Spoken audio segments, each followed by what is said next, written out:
स्वागत है आप सभी का आपके ऑनलाइन प्लेटफॉर्म एसएस क्लासेस में।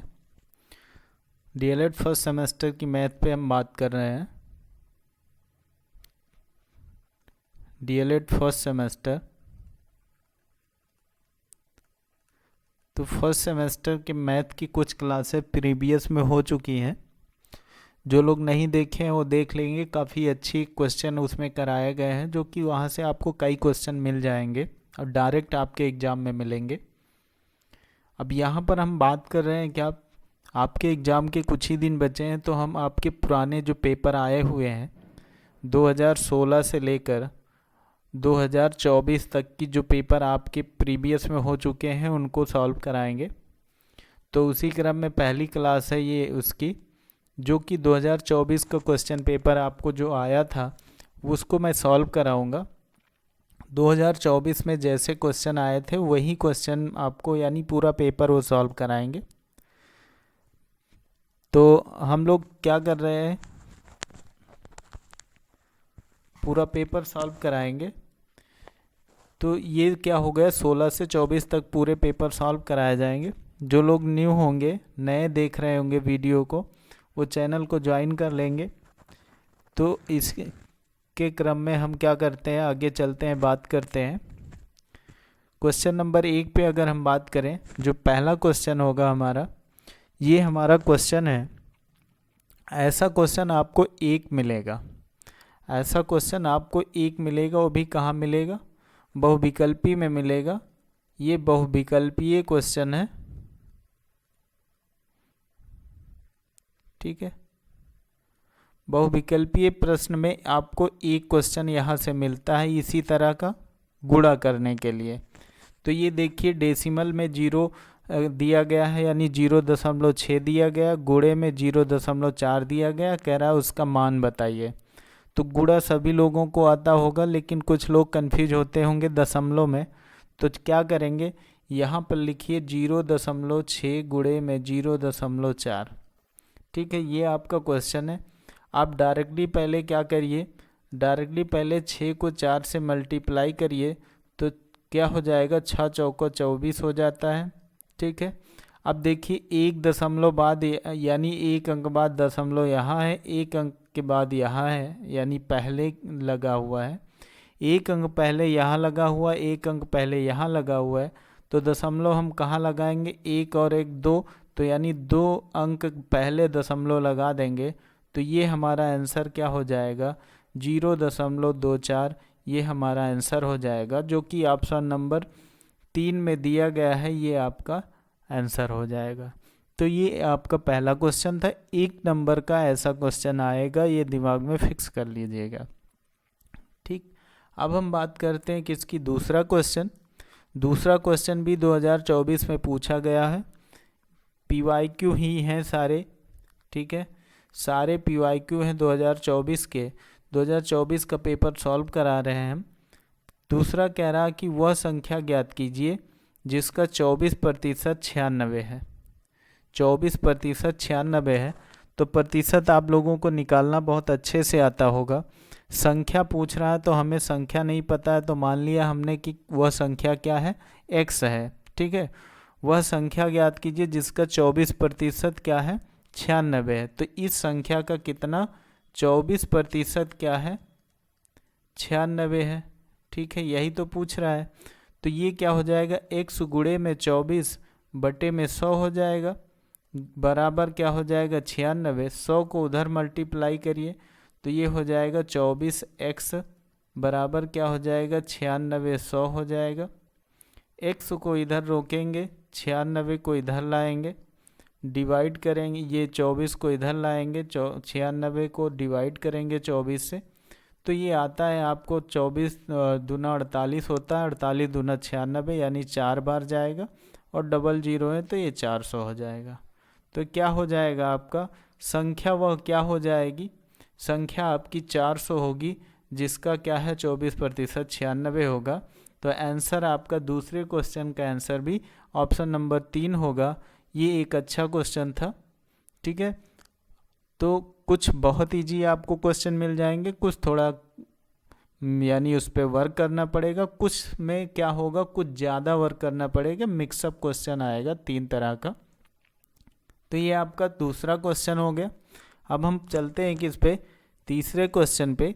ये कह रहा है कि एक तिर्यक रेखा है, ठीक है, तिर्यक रेखा के एक ओर के अंतःकोण क्या होते हैं, 1 नंबर में पूछा गया है।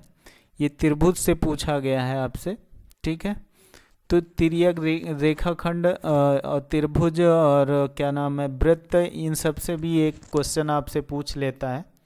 तो तिर्यक रेखा पूछ रहा है, तो पहली चीज़ तो आप लोगों को पता होगा कि अगर हम क्या करें, 2 समांतर रेखाएं खींचें, ठीक है, 2 समांतर रेखाएं खींचें, और मैंने 2 समांतर रेखाएं खींची, एक को मान लिया ए और बी हो गई, दूसरा सी और डी हो गई, ठीक है। इस समांतर रेखा पर मैंने क्या किया, एक तिर्यक रेखा खींच दी। अब ये जो तिर्यक रेखा खींची तो इसके बहुत सारे कोण बने, जैसे एक कोण ये बन गया, दूसरा ये बन गया, तीसरा ये बन गया, चौथा ये बन गया। इसमें भी उसी तरह एक ये बना, दूसरा ये, तीसरा ये और चौथा ये बन गया, ठीक है। तो इसमें कह रहा है कि तिर्यक जो रेखा है उसके एक ओर के अंतःकोण होते हैं कोटिपूरक, संपूर्ण, बृहत या समपूरक।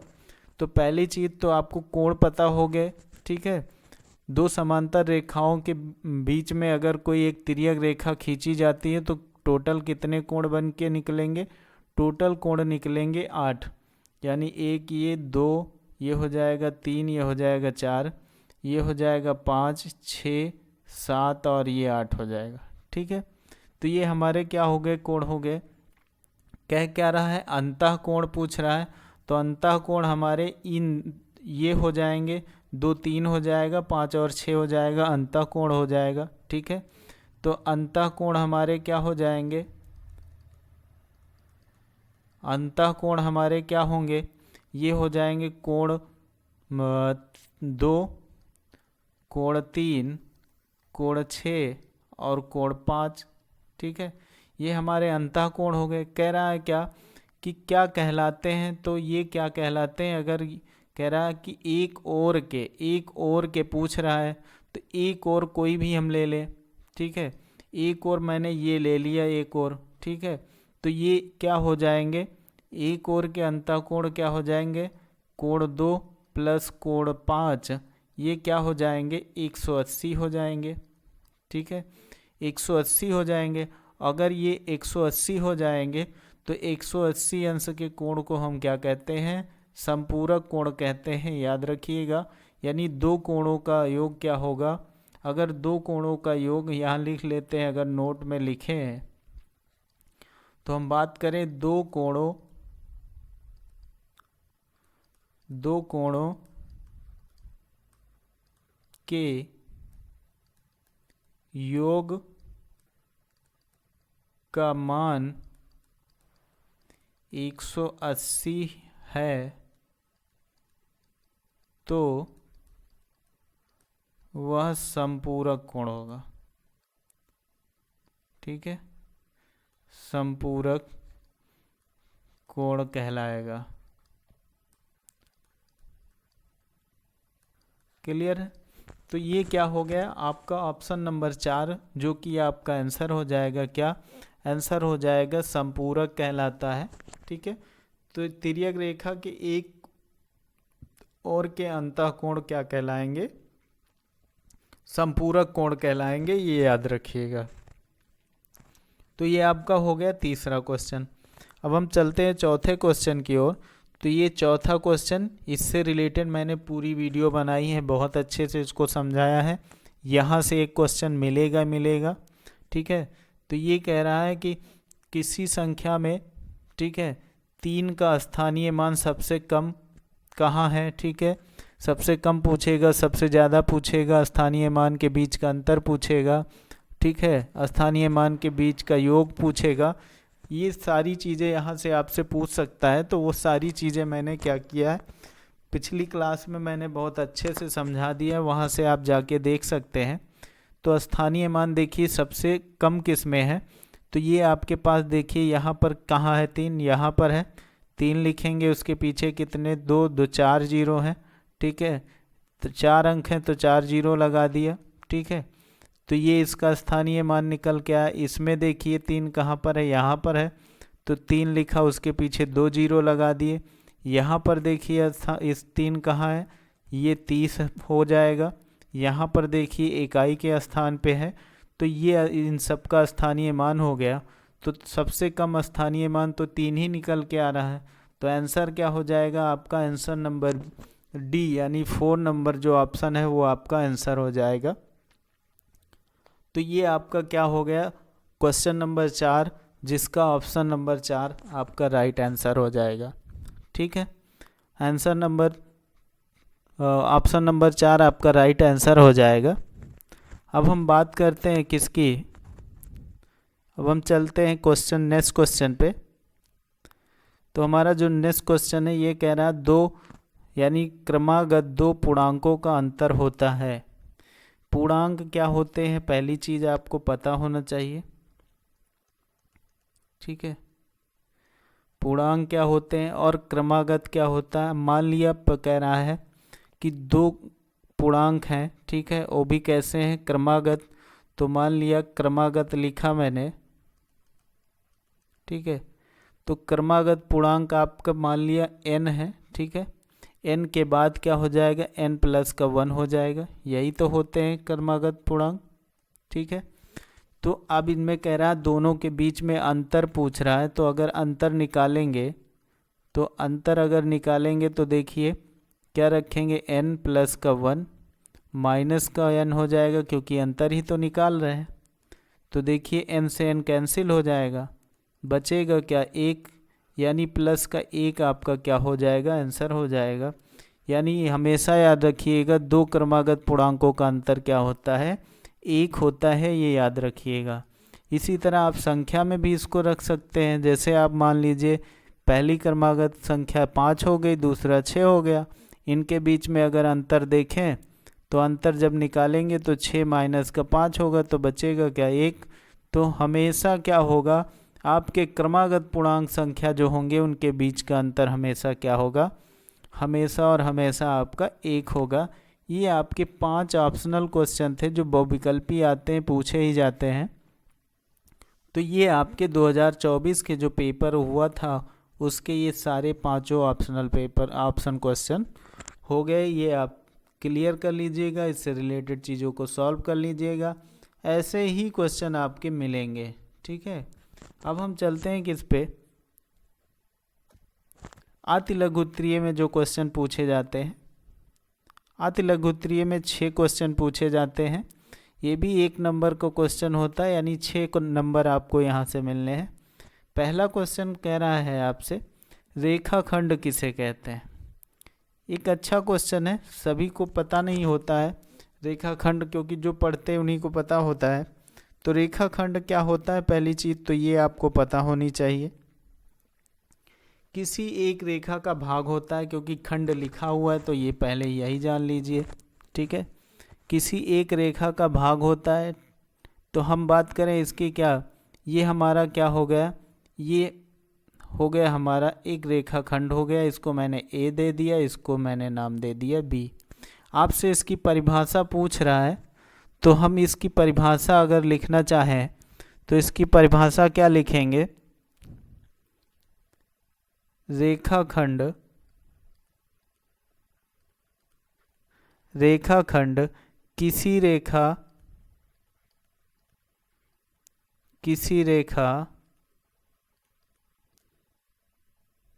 का एक भाग होता है, का एक भाग होता है। ये हो गया इनके दोनों, और क्या लिखेंगे, इनके दोनों ओर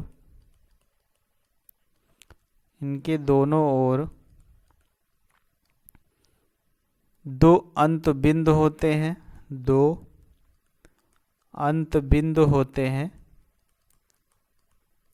क्या होते हैं, अंत बिंदु होते हैं।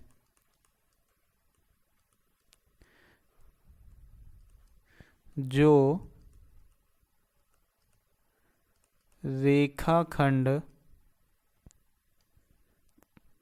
के आरंभ,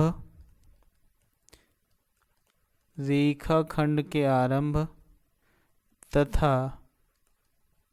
तथा अंत को दर्शाते हैं, अंत को दर्शाते हैं। ये आपको क्लियर हो गया। ये आपका रेखाखंड होता है। अगर क्वेश्चन यही पूछता है तो आपको ऐसे ही लिखना है और इसको, ये आपका जो चित्र है इसको आपको बना देना है। तो यही आपका क्या हो जाएगा, रेखाखंड हो जाएगा। 1 नंबर में क्वेश्चन जो पूछा गया है यहाँ से 1 नंबर के लिए इतना बहुत है। ठीक है। अब आपसे 7वां क्वेश्चन कह रहा है, 7वां क्वेश्चन कह रहा है मल्टीपल करना है, मान निकालने के लिए कह रहा है। बहुत ही आसान क्वेश्चन है, इसको आप लोग देख सकते हैं। केवल क्या करना है, मल्टीपल करना है, गुणा करना है। ये दिया गया है क्या, ब्रैकेट में दिया गया है 8, ठीक है। ब्रैकेट में माइनस का 8 दिया गया है, गुणे में 75 दिया गया, प्लस का है तो प्लस ना भी लगाए तब भी कोई दिक्कत नहीं। गुणे में 0 दिया गया। आपको पता है अगर गुणे में चाहे जितनी बड़ी संख्या होगी उसका मान हमारा क्या होगा, 0 ही आएगा अगर 0 दिया गया है तो ये माइनस का 8 हो जाएगा, ब्रैकेट हटाएंगे। ये गुणे में 75 हो जाएगा, 75 को 0 से इसको मल्टीप्लाई करें तो इसको मैंने क्या किया, 8 रख दिया। 75 से 0 को मल्टीप्लाई करेंगे, ये हो जाएगा 0, ठीक है। अब माइनस 8 को हम क्या किए, 0 से मल्टीप्लाई किए तो ये हो गया हमारा 0, 0 ही हमारा क्या आएगा, आंसर आएगा। तो ये हमारा क्या था, क्वेश्चन नंबर हमारा 7 था, जो कि 1 नंबर में पूछा हुआ क्वेश्चन है। इसी तरह ज़्यादा बहुत बड़े टफ क्वेश्चन नहीं आते हैं।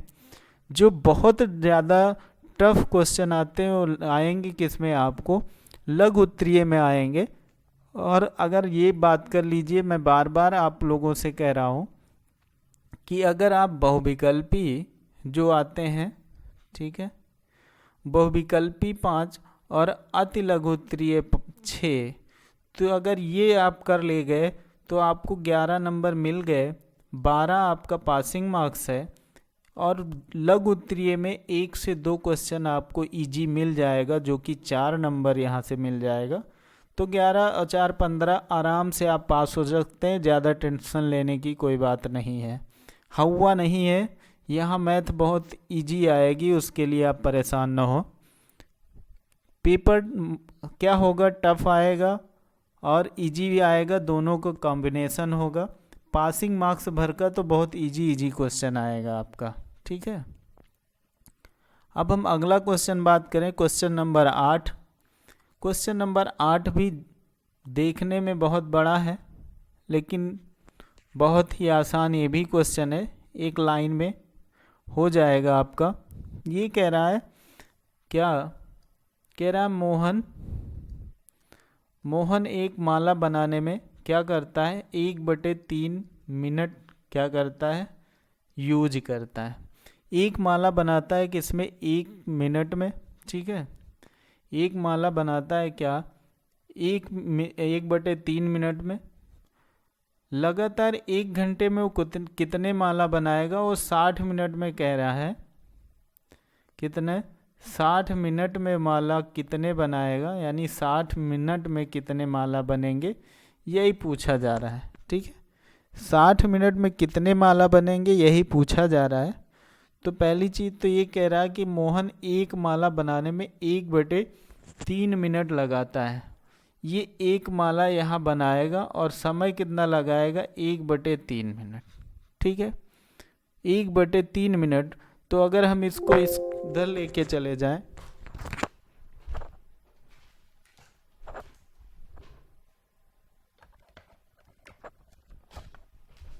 क्या बनाएगा, 3 माला बनाएगा। ये आपको क्लियर हो गया। तो जब 1 मिनट में मोहन 3 माला बनाएगा तो कह रहा है 1 मिनट में कितना, 3 माला। कहा जा रहा है कि लगातार 1 घंटे वो कितनी माला बनाएगा, लगातार क्या कर रहा है, 1 घंटे का मतलब 60 मिनट, और 60 मिनट में वो क्या बनाएगा, कितने माला बनाएगा यही पूछा जा रहा। तो इसको इससे मल्टीप्लाई करेंगे छात्री का 18, 180 माला वो बना लेगा। 1 घंटे में वो 180 माला बनाएगा। कौन? मोहन। ये आपका आंसर हो गया। ठीक है, तो ये आपका क्या हो गया? क्वेश्चन नंबर 8 हो गया, जो कि 1 नंबर में पूछा गया क्वेश्चन है। अच्छा क्वेश्चन है, मतलब क्वेश्चन इसी तरह के आएंगे आपके, ये दिमाग में सेट कर लीजिएगा। अब हम बात करें किसकी? अब क्वेश्चन नंबर हमारा 9। तो 9 एक क्वेश्चन है, इस तरह का एक क्वेश्चन आपका फिक्स है। इस तरह का एक क्वेश्चन आपका फिक्स है जो आएगा ही आएगा। ये आप अच्छे से देख लीजिएगा। ये कह रहा है कि पटरी और प्रकार की सहायता से 60 डिग्री का कोण बनाइए। तो क्या करेंगे इसमें? पहली चीज़ आप क्या लीजिए? एक पटरी लीजिए। ठीक है, पहली चीज़ आप क्या लीजिए? एक पटरी लीजिए और एक सीधी लाइन खींच दीजिए। ठीक, पटरी लीजिए और एक सीधी लाइन खींच दीजिए, और सीधी लाइन खींचने के बाद आप इसको क्या करेंगे? छोड़ देंगे। अब क्या करिए? प्रकार में पेंसिल लगाइए और इस बिंदु पे रखिए प्रकार। ठीक है, किसी भी माप का आप ले सकते हैं। किसी भी माप का क्या करिए? एक चाप लगा दीजिए, एक चाप ऐसे लगा दीजिए। ठीक है, अब ये क्या करिए? वैसे ये भी कर सकते हैं कि 2 सेंटीमीटर ले भी सकते हैं। ठीक है, 2 सेंटीमीटर ले सकते हैं, 2 सेंटीमीटर का चाप लगाएं। नहीं तो आप क्या करिए कि 2 सेंटीमीटर के अलावा भी आप ले सकते हैं, कुछ भी ले सकते हैं और चाप लगा सकते हैं। एक यहाँ से आप चाप लगा दिया आपने। ठीक है, अब ये जो दूरी है, इसी दूरी को आप क्या करेंगे? यहाँ पर रखिए। ठीक है, अब यहाँ पर आप रखेंगे, कहाँ पर? यहाँ पर प्रकार रखेंगे, और यहाँ से क्या करेंगे? आप यहाँ पर एक चाप लगाएंगे। यहाँ पर आप चाप लगाएंगे। अब क्या करेंगे? पटरी रखेंगे, और पटरी रखने के बाद आप इसको मिला देंगे। और जैसे आप इसको मिलाएंगे तो ये आपका जो हम मान लिया O है, ठीक है, और ये मान लिया पॉइंट A है, तो OA हो गया। ठीक है, तो ये एंगल आपका क्या बन जाएगा? 60 डिग्री का बन जाएगा। इसी तरह आपको पटरी और प्रकार से क्या बनाना है? पटरी और प्रकार से क्या बनाना है? 60 डिग्री। पटरी और प्रकार से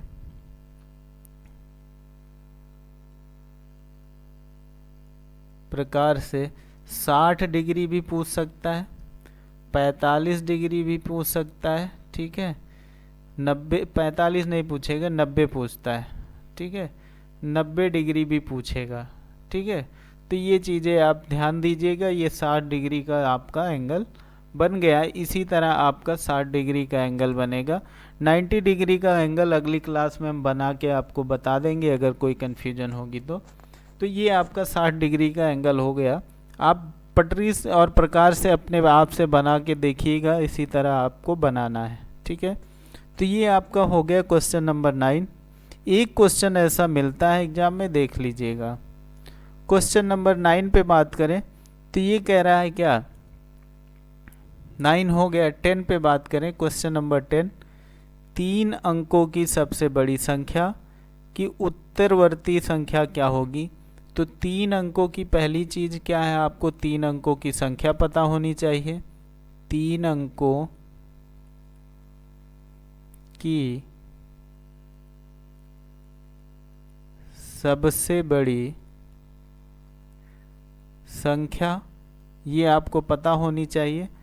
तो क्या हो जाएगी? 999 हो जाएगी, 90 हो जाएगी। ठीक है, 3 अंकों की संख्या क्या हो जाएगी? 999 यानी 999 हो जाएगी। अब ये कह रहा है कि उत्तरवर्ती, तो इसकी उत्तरवर्ती का मतलब क्या है? एक जोड़ देंगे उसमें। ठीक है, उत्तरवर्ती का मतलब क्या होगा? एक जोड़ देंगे। 999 + 1, तो ये हो जाएगा 1000। ये आपका आंसर हो जाएगा। ये हो जाएगा आपका 1000, जो आपका आंसर हो जाएगा। ये 10 नंबर का क्वेश्चन आपका क्या होता है? डन होता है। यानी 10 नंबर भी आपके डन होते हैं। अब 11 नंबर पे क्वेश्चन पे हम बात करेंगे। क्वेश्चन नंबर 11, ये भी एक इजी क्वेश्चन है। ये कह रहा है 117 को दो संख्याओं के गुणा के रूप में व्यक्त कीजिए जिसमें एक संख्या आपकी x दी गई। दो संख्याओं का गुणा करना है, ये याद रखिएगा। और दूसरी ये कह रहा है क्या, 117 की दो संख्याओं का गुणा का रूप होना चाहिए। तो ये कह रहा है एक संख्या तो दी गई है, गुणे में दूसरी संख्या नहीं पता है, तो हमने क्या मान लिया, x मान लिया। ठीक है, तो अगर निकालें हम वो दूसरी संख्या क्या होगी, तो इसको x मान लिया, ये हो गया 117 डिवाइड बाई हो गया 13। ठीक है, तो जब इसको हम डिवाइड करेंगे तो देखिए क्या निकल के आएगा, 13 9 117 होता है। तो ये क्या हो जाएगा, x की वैल्यू आ जाएगी 9, यानी जो दूसरी संख्या होगी वो क्या हो जाएगी 9। तो इसको गुणे के रूप में व्यक्त करने के लिए हम क्या लिख देंगे, 9 गुणे में 13 बराबर 117। यही तो होता है, यही तो होता है। तो ये आपका आंसर हो जाएगा। तो ये आपका क्या हो गया, आपके क्या हो गए 1 से 11 क्वेश्चन, यानी 11 क्वेश्चन हो गए, 11 नंबर भी आपके सॉल्व हो गए। क्लियर है। आज की क्लास यहीं तक। जो लघु उत्तरीय इस पेपर के बचे हैं, लघु उत्तरीय क्वेश्चन अगली क्लास में आपको सॉल्व कराएंगे। और अगला भी पेपर 2021 का या 22 का या 23 का कोई भी एक पेपर और सॉल्व कराएंगे। तो अब आपके एग्ज़ाम तक क्या करेंगे, ये आपके प्रीवियस ईयर पेपर ही सॉल्व कराए जाएंगे। तो आज की क्लास यहीं तक, अगली क्लास आपको अगले दिन मिलेगी।